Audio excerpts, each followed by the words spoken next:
So, welcome back. So, we know what the stresses are, and then we also know how the stress components take different values as you change the reference axis. Okay, I mean the stress transformation. And under the stress transformation, we learn two methods. One is the algebraic way of deriving the stress transformation, and then we studied the geometric method or the Mohr circle method. Okay, so in both the situations, both the cases, what we did, we just assume that the axis, the chosen axis system, they are rectilinear. That means they are straight lines and they make 90-degree angle with respect to each other. Again, we are going to consult with that kind of rectilinear system one more time. But this topic, here today I would like to just teach you another new idea of writing down the stresses. Okay, that is known as the invariant representation of stresses, and it is very valid for any second order tensors. Okay, and this, for the strains also you can employ the similar logic.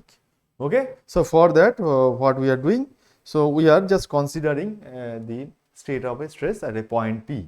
Okay, say this is a body, and inside that body the point of interest is P, and the state of stress at this point P is given by this triple, okay, sigma xx, sigma yy, and sigma xy. So here again I consider the infinitesimal say area element, okay, area element rectangular, okay. So where this is the x face, positive x plane, trace of the positive y plane, and trace of the negative x plane, trace of the negative y plane. Okay, the stresses acting on the different planes are shown in this figure.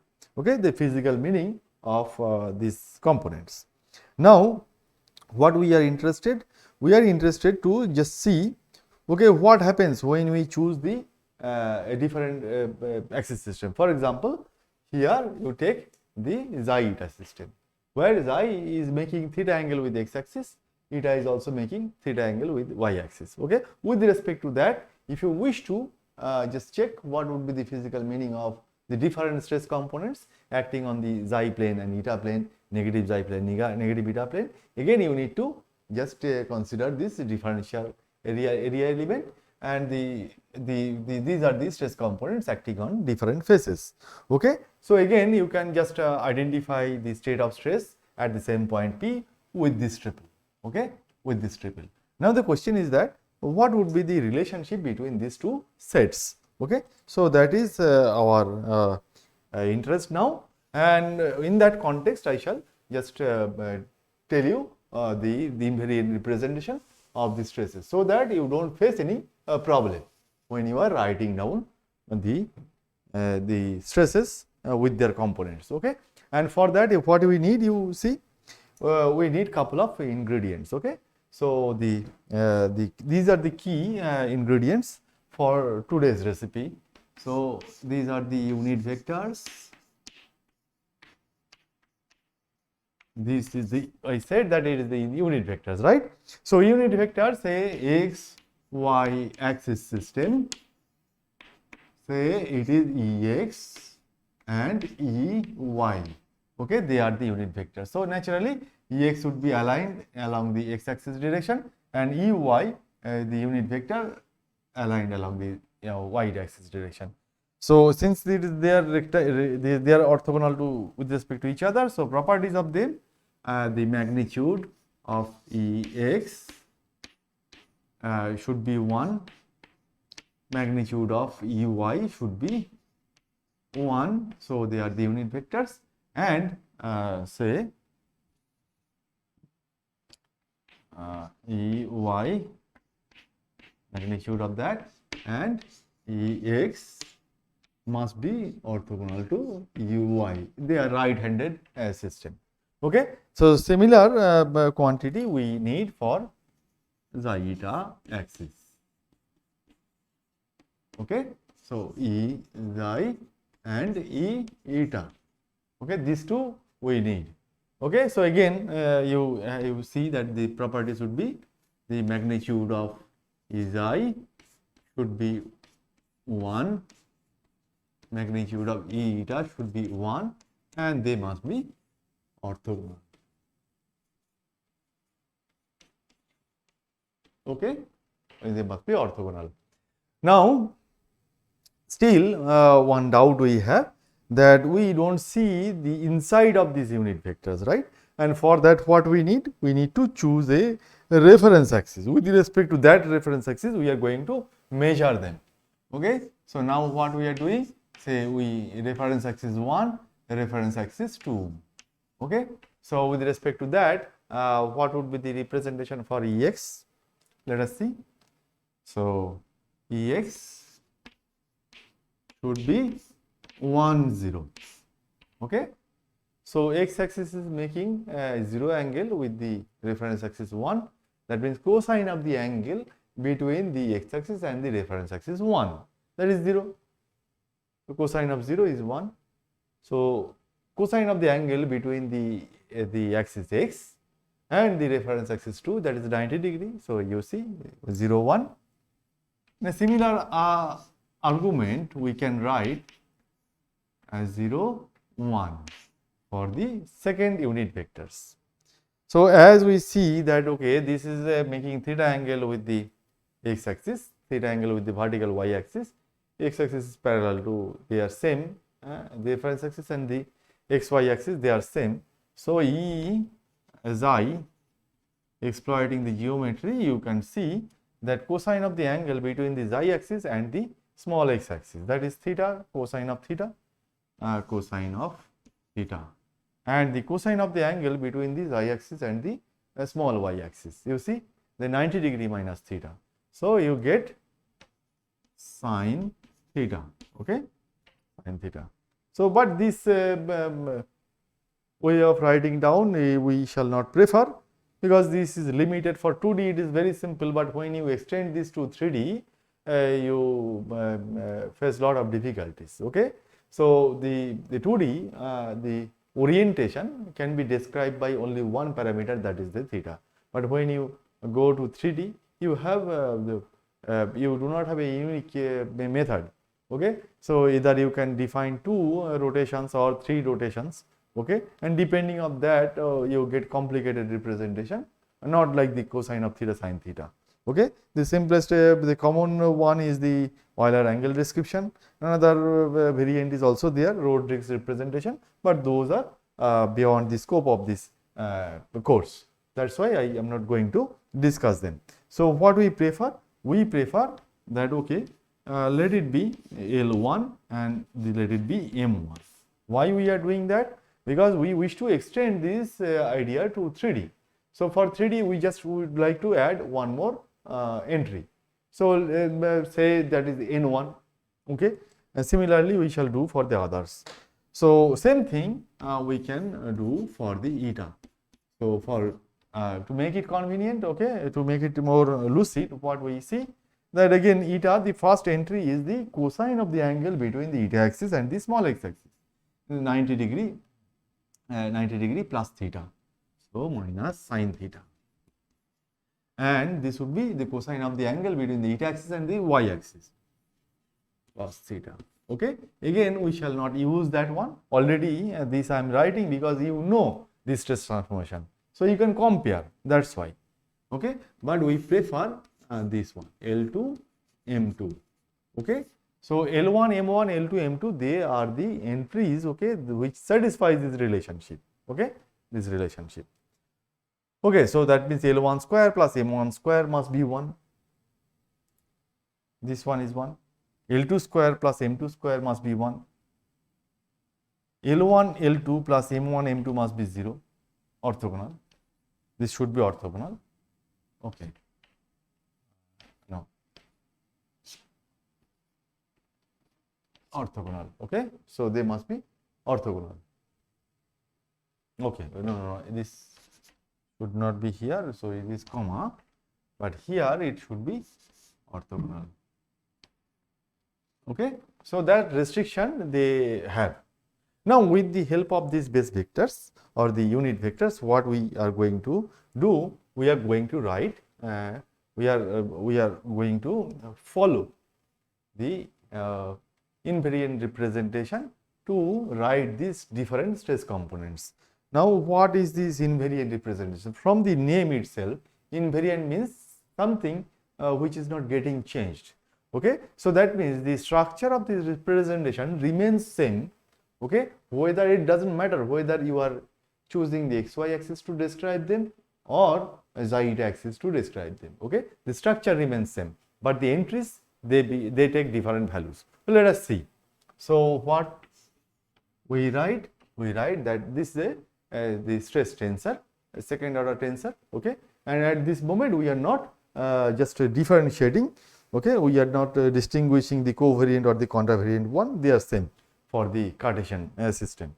Okay, so this stress tensor, when we write, already we know that we use the matrix representation, and with respect to that, what we see that we usually are used to with this convention. Okay, so when we write with respect to xy system, we usually we use this representation, but the same representation, same way of writing down the stress components with respect to the z system won't be valid. Okay, so for that, what we need to do, we need to just take this one.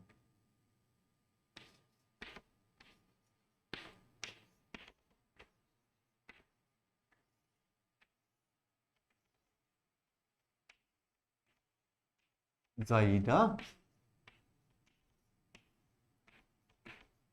okay, and then we write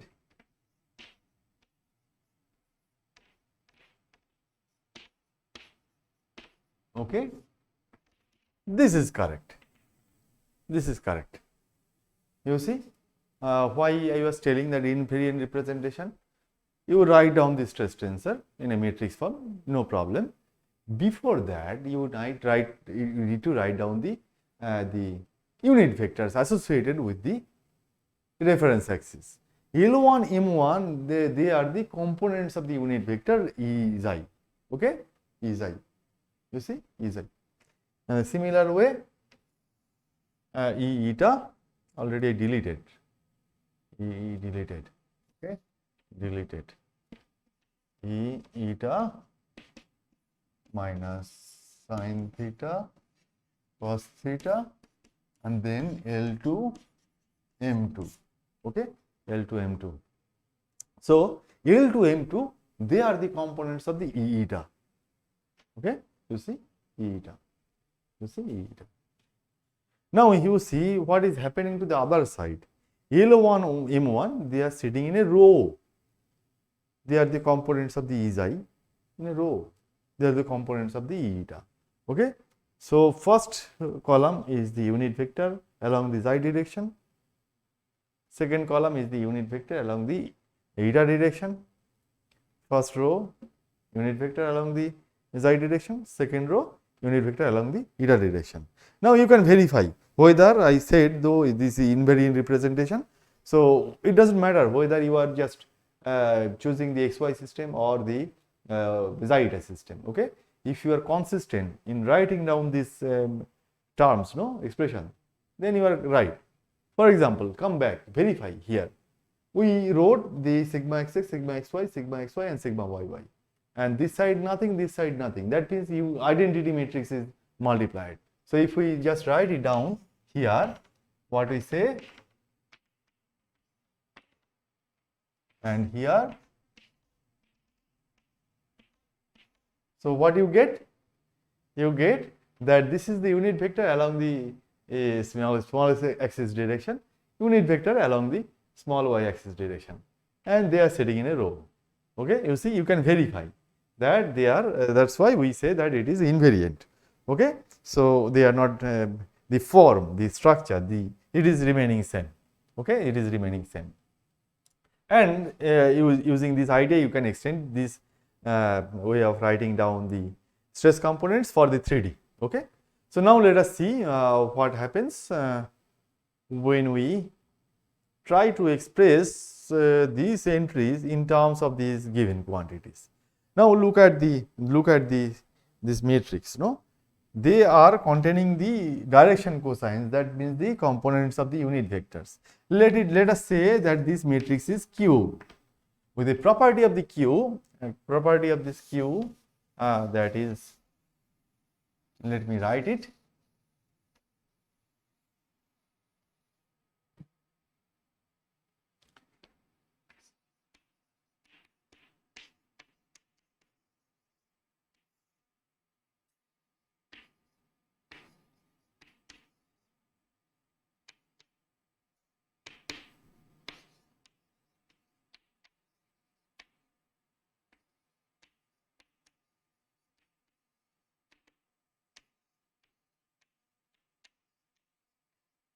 Okay, so property of this Q, we write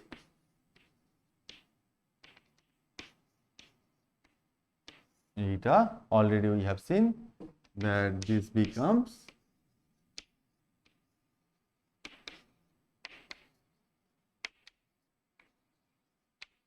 for 2D, or with the way we are writing M1, L2, M2, right? So property of this Q, determinant of this Q, it is 1. Okay, determinant, it is 1. And the inverse of the Q, inverse is the transpose of that one. Okay, the inverse is very simple to compute. That is the transpose of this matrix itself. So with this property, what we can do, we can write down. We multiply the Q inverse from this side, from left side, and what we get? We get this one, L1, M1, L2, M2, and if we get it, you multiply L1, M1, L2, M2, you see what is happening? L1 square plus M1 square, that is one property of the unit vector. L2, L1, L2 plus M1, M2, that is 0 orthogonality. L2 square plus M2 square, 1. So you get identity matrix. So that's why I am not writing it. Similar way, if we multiply from this side, what we get?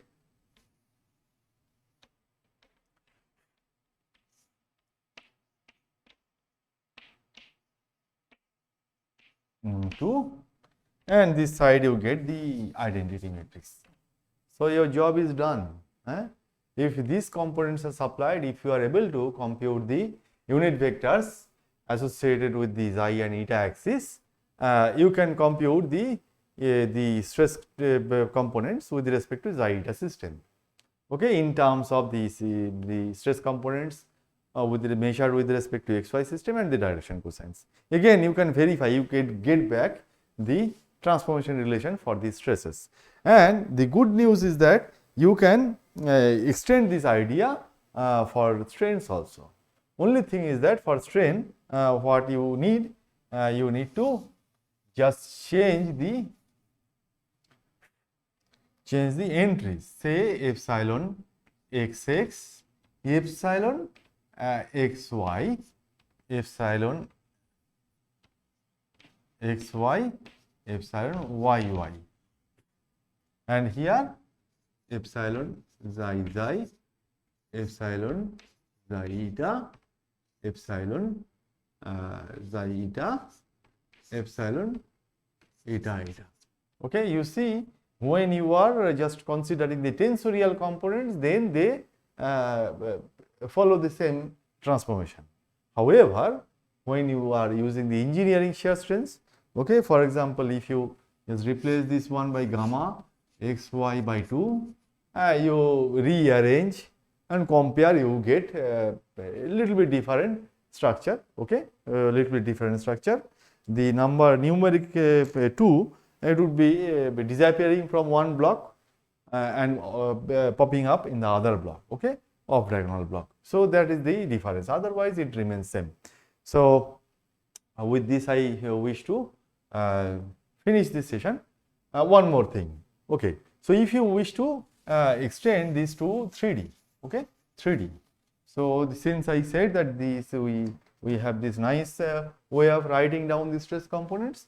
So for 3D, what you write, you can extend this one, the invariant representation as per that xx sigma xy sigma xz, then sigma xy sigma yy sigma yz sigma xz sigma yz sigma zz. Okay, so that is the stress components measured with respect to the xyz. Okay, that means this time we are just adding z direction. Okay, and if you wish to just compute the stress components with respect to another rotated xi and zeta system, and the direction cosine is L1, M1, N1, direction cosine along the eta axis, say L2, M2, N2, and direction cosine for the along the zeta axis M3, N3. So what you get, L3, L3, M3, N3. So let me write it little bigger with bigger fonts. L3, M3, N3. Okay.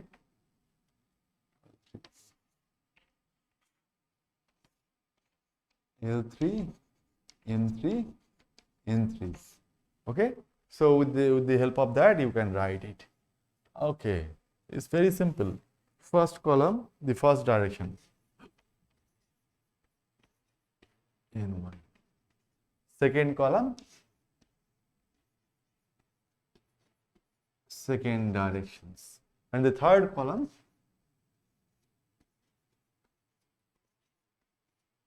third one.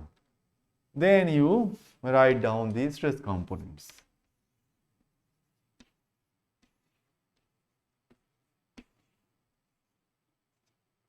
Zeta.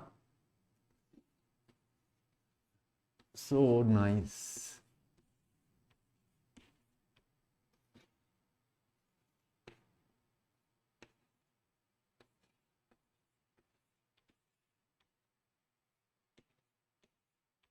Okay, and this side, okay, this side it is very simple. L1, M1, N1, L2, M2, N2, L3, M3, N3.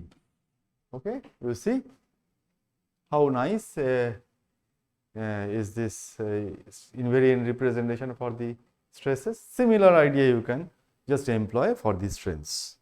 Okay, I think with this I may just wish to stop here. Okay, thank you.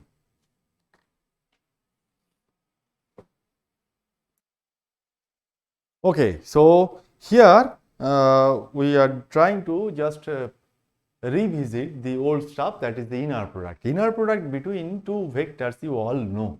So if you are with a vector u with the components u say x, u y, u z, and if you choose one more vector vx, vy, vz.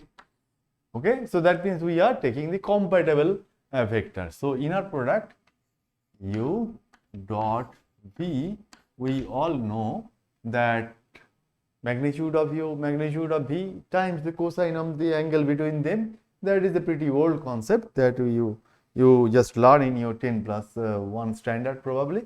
But here we prefer another way.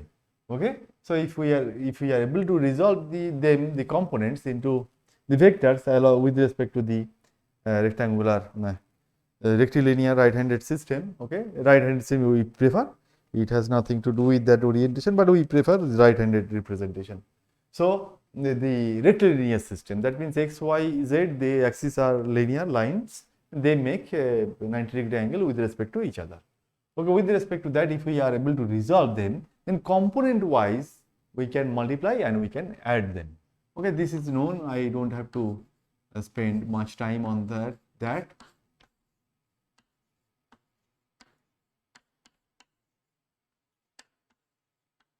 Okay, so this is the inner product, okay, of these two vectors.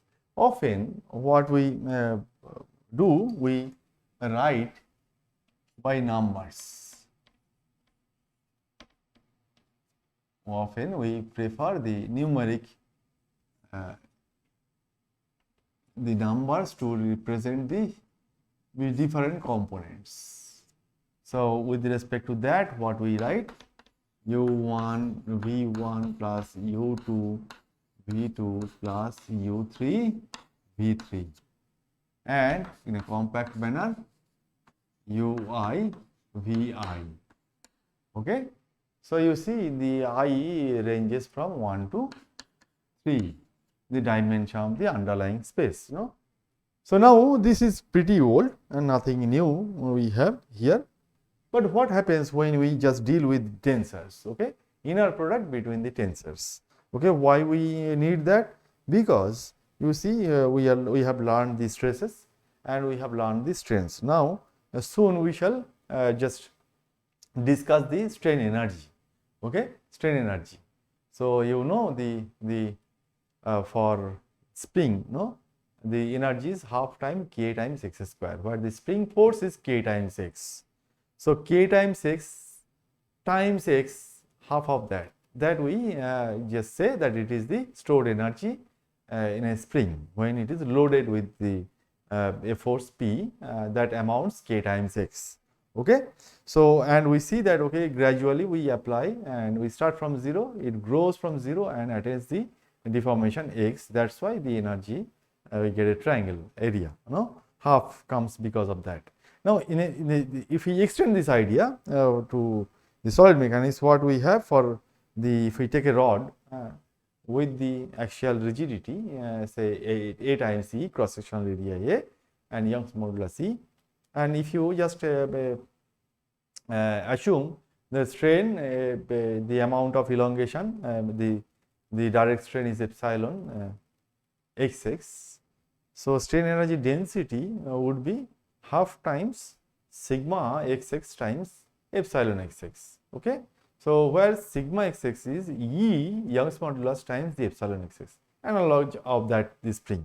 Okay. So the half times stress times strain, that gives you the energy density. Okay, and you integrate, you get the total energy. Okay, and there you get the A, cross sectional area A, provided it remains uniform along the length. Okay, so basically what I wanted to say, that you need to know the inner product between the stresses and the strains. Okay, the way you have learned may not be correct. Okay, you are enjoying the output, but here probably this session I shall try my best to just give you the development. Okay, so sigma, say for example 2D, okay, sigma xx, sigma xy, sigma xy, sigma yy. We are choosing the xy system to be the reference axis. That's why the unit vectors along the x-axis direction is 1, 0. Unit vectors along the y-axis direction is 0, 1. Okay, the invariant representation with respect to that we write down the stresses. In a similar way, we write down the strains. Okay, we write down the strains. Epsilon xx, epsilon xy, epsilon xy, epsilon yy.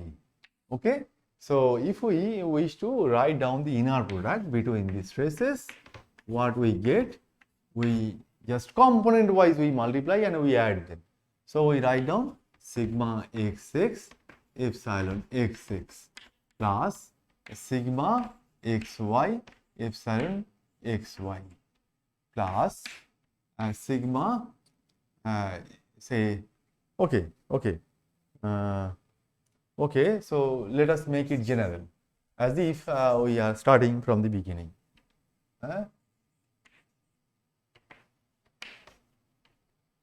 Okay, so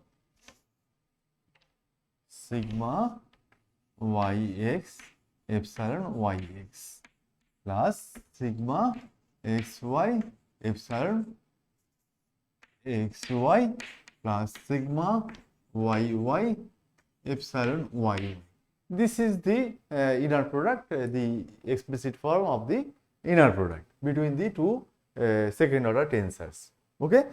So now you are probably wondering, okay, probably you have never seen this kind of representation. Now, what you know, we shall come to that point.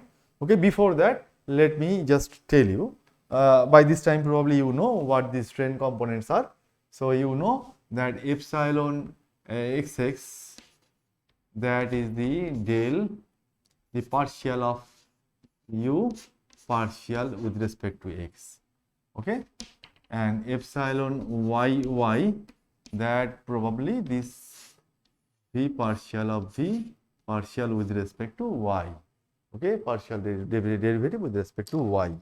Now, what about the shear guy? Epsilon xy equals to epsilon yx equals to gamma xy by 2, and that amounts of partial u partial with respect to y v partial with respect to x.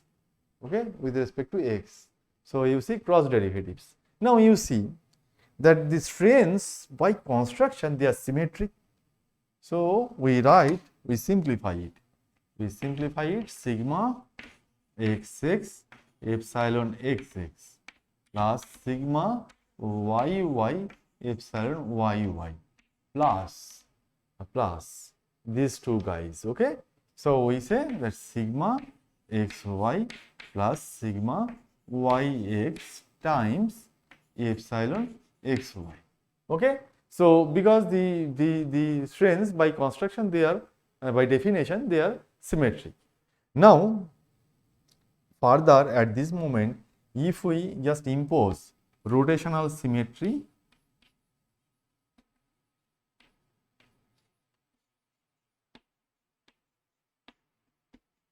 of stresses, rotational symmetry of stresses, you know that the shear stresses, they are equal. Okay, so complementary. Okay, that we have learned.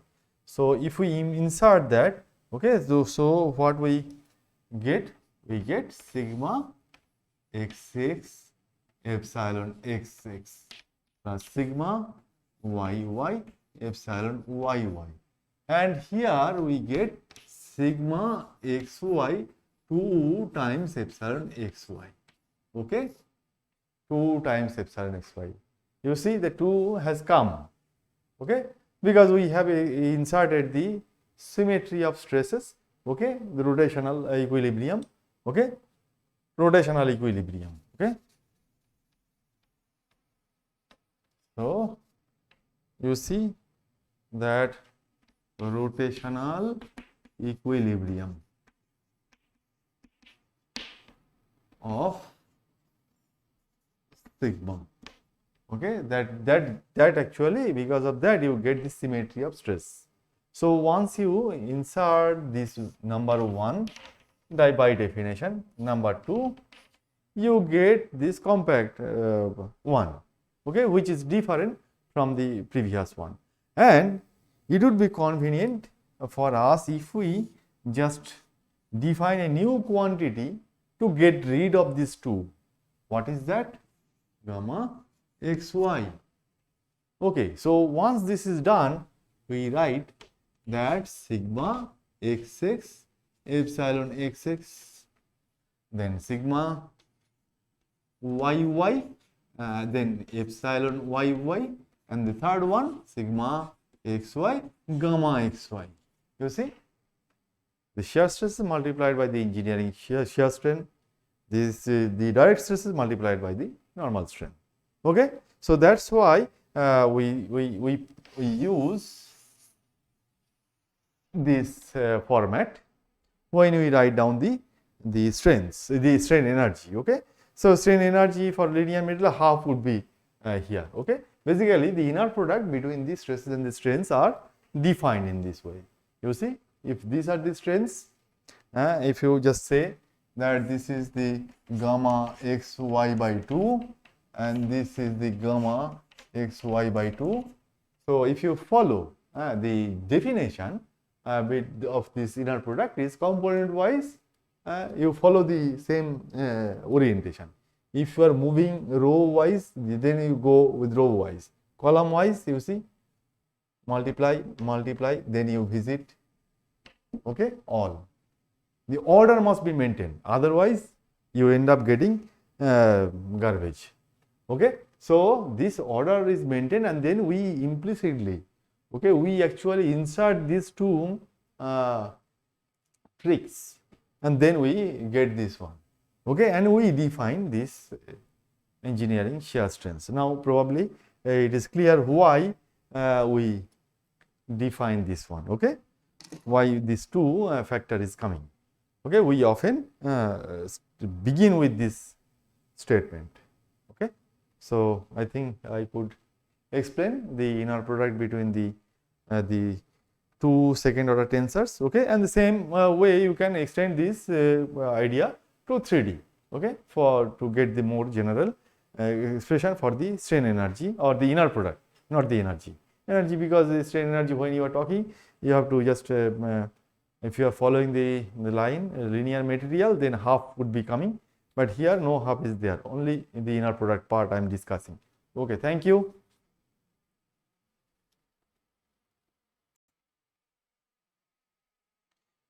Okay, so now we shall just try to learn how to split a second order tensor into two orthogonal parts, orthogonal with respect to the natural inner product.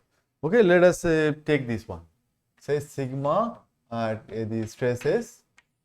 Okay, the stress tensor, when they are writing in terms of the using the invariant representation, using the 1 0 0 0 1 0 and 0 0 1 as the natural unit vectors associated with the x, y and z axis respectively, then we write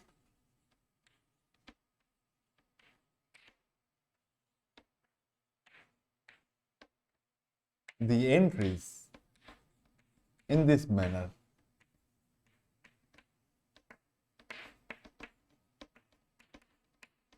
Okay, we write the entries in this manner. Now already you know the first invariant associated with the stress tensor, that is the sum of the diagonal. Okay, I1 of sigma is the diagonal, the sum of the diagonal.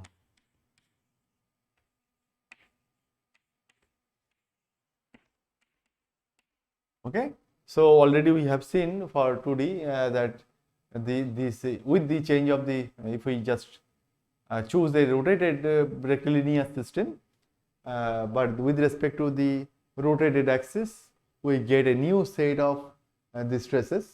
Okay, they are related with the given quantity and the orientation of that axis through the stress transformation.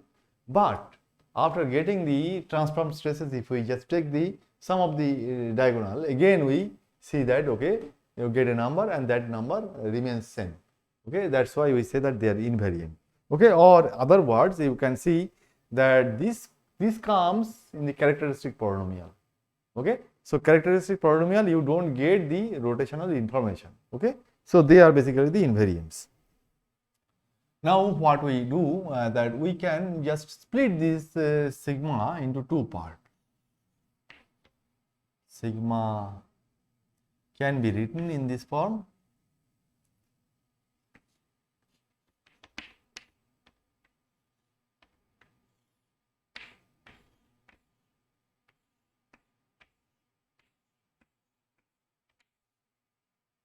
Okay, the first part, and then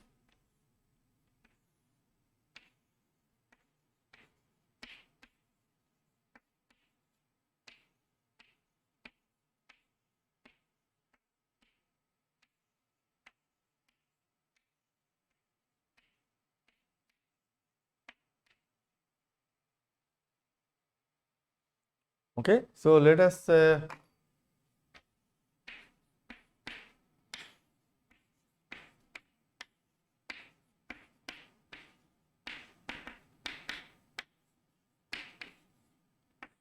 so what we are doing?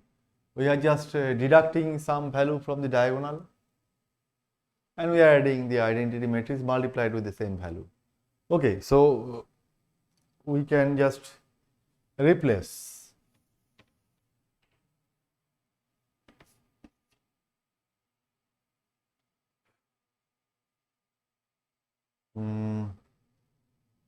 say minus p with the p defined I1 of sigma by 3. Okay, I1 minus I1. So you see we get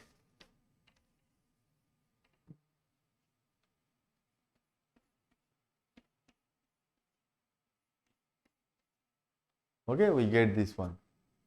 So this is trivial and with this we can see that sigma xx plus this p, that means the minus I1 by 3, what we will get?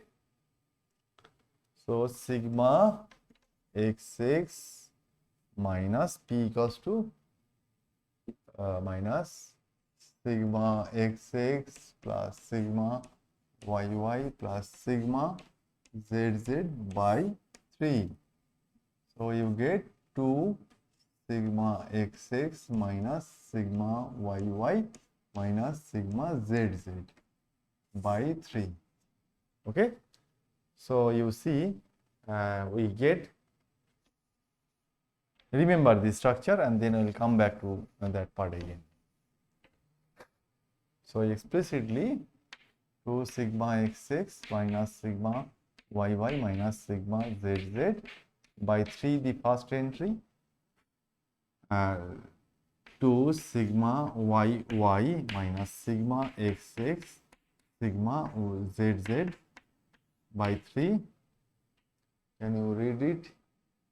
And then 2 sigma zz minus sigma xx sigma yy by 3. Okay, by 3. And here you see that okay, you get sigma xx or I1 by 3. Okay, so let us say this part sigma hydrostatic and this part sigma deviatory. Okay, so this part sigma deviatory. Now let us see, if we take the inner product between these two, what we get? We get, so I am just removing this one and writing down. So sigma HYD actually that is minus P times 1 0 0 0 1 0 0 0 1. Okay, and sigma deviatory that becomes the sigma xx minus I1 by 3 sigma xy sigma xz sigma xy sigma yy minus I1 by 3 sigma yz sigma xz sigma yz sigma zz minus I1 by 3. Okay, so with the help of that, what we do, we can write down. Already we know how to just compute the inner product between the two matrices. Okay, so sigma HYD times sigma deviatory, that amounts minus P times the Okay, so this, let us say this is P, this should be sigma xx plus P. Okay, so sigma xx plus P, then 0 times this one, then 0 times this one, done, 0 times that one, done, then here I am coming minus P times sigma yy minus, sorry, plus P, and the last one P sigma zz plus P. Okay, so this is the value of the inner product. Now what we get, minus P times sigma xx plus sigma yy plus sigma zz. Okay, and then minus 3 p square, p square, p square, p square.